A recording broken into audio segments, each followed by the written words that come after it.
श्री शिवाय नमस्तुभ्यम। हर हर महादेव। आज की वीडियो बहुत ही खास और बहुत ही विशेष होने वाली है क्योंकि आज के दिन है फाल्गुन मास का गुरुवार। देखिए, गुरुवार के दिन अगर हम कुछ उपाय करेंगे तो इससे हमारे जीवन का दुर्भाग्य दूर होगा और हमारे जीवन में सौभाग्य की वृद्धि होगी।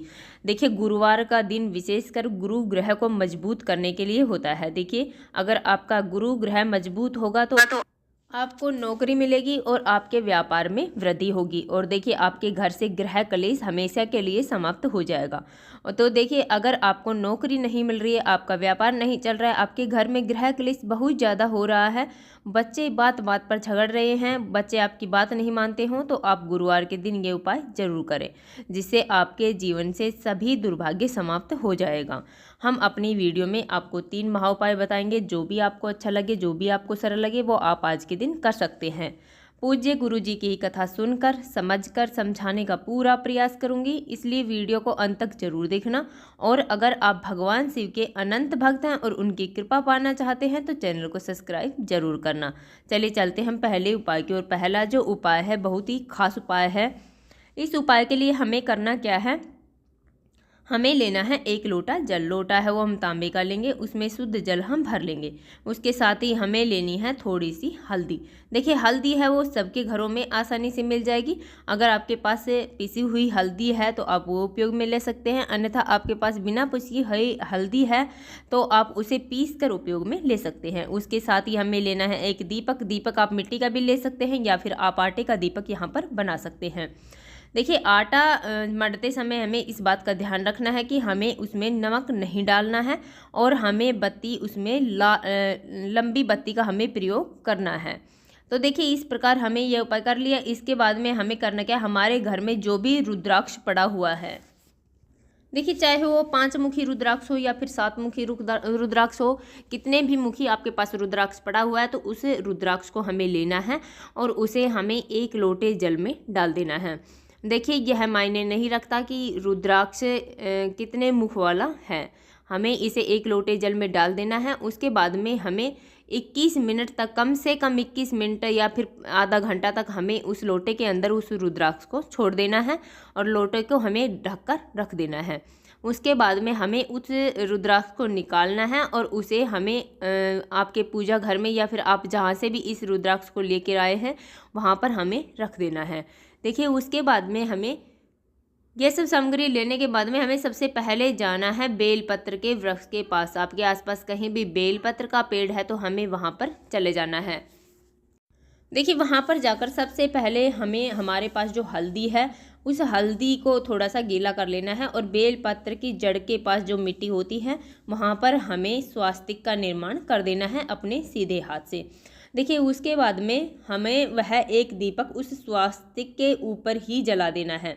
देखिए, स्वास्तिक के ऊपर जलाने के बाद में हमें यह 1 लोटा जल लेना है और इस 1 लोटे जल में से थोड़ा सा जल हमें अपने हथेली पर रखना है और इसे हमें एक एक करके 7 बार, कम से कम 7 बार, 5 बार, 11 बार, जितनी बार आपके लोटे में जल है आप यह कर सकते हैं, उतनी बार हमें यह बेलपत्र की वृक्ष की जड़ में यह जल समर्पित कर देना है।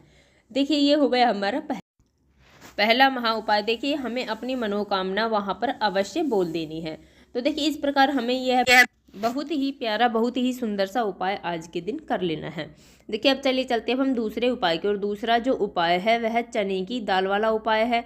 देखिए, चने की दाल अगर हम आज के दिन यानी गुरुवार के दिन भगवान शिव के शिवलिंग पर समर्पित करते हैं तो यह स्वर्ण दान करने के बराबर मानी जाती है। तो देखिए, हमें करना क्या, हमें लेना है 41 चने की दाल। चने की दाल है वो कहीं से खंडित नहीं होनी चाहिए, टूटी फूटी दाल हमें नहीं लेनी है। उसके बाद में हमें लेना है 1 लोटा जल। लोटा है वो हम तांबे का लेंगे, उसमें शुद्ध जल हम भर लेंगे। देखिए, अब ये सभी सामग्री लेकर पहुंच जाना है हमें भगवान शिव के मंदिर में। वहां पर जाकर हमें सबसे पहले जो हमारे पास 41 चने की दाल है उसे हमें भगवान शिव के शिवलिंग पर एक एक कर बृहस्पतिश्वर महादेव का स्मरण करते हुए हमें समर्पित कर देनी है। देखिए, उसके बाद में हमारे पास जो 1 लोटा जल है उस 1 लोटे जल को भी हमें बृहस्पतिश्वर महादेव का, देखिए आपको स्क्रीन पर भी मिल जाएगा, बृहस्पतिश्वर महादेव का स्मरण करते हुए यह 1 लोटा जल हमें समर्पित कर देना है। तो देखिए बहुत ही छोटा सा उपाय है, इस उपाय को आप आज के दिन जरूर करें। यह उपाय आप सुबह से लेकर शाम तक, रात्रि तक कभी भी इसे हम कर सकते हैं। देखिए हो गया हमारा दूसरा उपाय। चलिए चलते हैं हम तीसरे और अंतिम उपाय की ओर। तीसरा जो उपाय है वह भी बहुत ही खास उपाय है। हमें करना क्या है, हमें लेना है थोड़ा सा पीला चंदन। देखिए आप ये पीला चंदन 2 चम्मच यहाँ पर ले लीजिएगा। देखिए उसके साथ ही हमें लेना है दूर्वा। देखिए दूर्वा है वो आप 11, 21, 31 जितनी भी आपकी इच्छा है वो आप यहाँ पर ले लेंगे और उसका एक बंडल हमें यहाँ पर बना लेना है। देखिए उसके बाद में हमें लेना है 1 लोटा जल। लोटा है वो हम तांबे का लेंगे, उसमें शुद्ध जल हम भर लेंगे। देखिए जल है वह हमें अपने घर से भर कर ले जाना है, अपने किचन से भरकर ही ले जाना है, क्योंकि अपने घर से भरकर ले गया हुआ जल हमारे समस्त दोषों को समाप्त कर देता है। देखिए उसके ये सभी सामग्री लेकर हमें पहुंच जाना है भगवान शिव के मंदिर में। देखिए वहां पर जाकर सबसे पहले हमारे पास जो चंदन हम लेकर आए हैं, पीला चंदन जो हमने लिया हुआ है, उस चंदन को हमें अपने हाथ पर लगाना है या फिर अपने हाथ को उस चंदन में डुबो देना है। देखिए हमें गीला चंदन कर लेना है। आप गंगा जल भी यहाँ पर ले सकते हैं या फिर आप शुद्ध जल से इसे गीला कर सकते हैं। देखिए अपने हाथ पर लगाकर इस चंदन को हमें भगवान शिव के शिवलिंग पर, जहाँ पर माता अशोक सुंदरी वाला स्थान होता है, वहाँ पर हमें अच्छे से लेपन कर देना है। देखिए यह पीले पीले रंग का हमें दिखना चाहिए। इस प्रकार हमें माता अशोक सुंदरी, देखिए जलाधारी के बीच में जो मोटी सी लाइन होती है वह माता अशोक सुंदरी का स्थान होता है, वहाँ पर हमें अच्छे से लेपन कर देना है। उसके बाद में हमें हमारे पास जो दुर्वा है उस दुर्वा को हमें वहीं माता अशोक सुंदरी वाले स्थान पर रख देना है। डंडी का मुख है वो हमें जलाधारी की तरफ करना होगा और जो पत्तियों का मुख होगा वो हमें भगवान शिव के शिवलिंग की तरफ करना है। उसके बाद में हमें अपने साथ एक खाली बर्तन लेकर आना है। वह खाली बर्तन है वह हमें जलाधारी के नीचे हमें लगा देना है। देखिए उसके बाद में हमारे पास जो 1 लोटा जल है, उस 1 लोटे जल को हमें धीरे धीरे भगवान शिव के शिवलिंग पर, देखिए आप अगर श्री शिवाय नमस्तुभ्यम का जाप करना चाहते हैं तो आप श्री शिवाय नमस्तुभ्यम का जाप भी कर सकते हैं, या फिर आप बृहस्पतिश्वर महादेव का स्मरण भी करते हैं या कर सकते हैं, या फिर आप को अगर बुध ग्रह को मजबूत करना है तो बुद्धेश्वर महादेव का स्मरण करेंगे, शुक्र ग्रह को मजबूत करना है तो शुक्रेश्वर महादेव का स्मरण करेंगे। आपको जो भी आपका मन है वो नाम आप यहाँ पर ले सकते हैं। देखिए इसके बाद में हमें जलाधारी से उस दुर्वा को भी हमें उठा लेना है। देखिए उठाने के बाद में हमें उस जल और दुर्वा को लेकर घर आ जाना है और उस दुर्वा से हमें पूरे घर में अपने में छिड़काव कर देना है।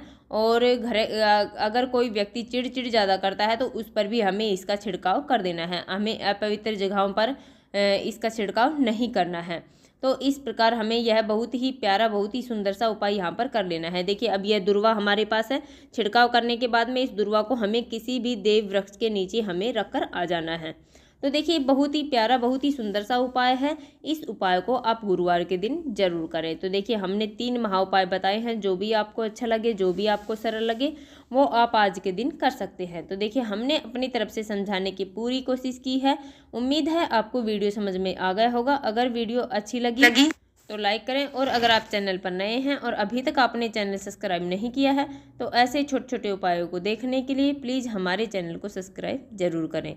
श्री शिवाय नमस्तुभ्यम। हर हर महादेव।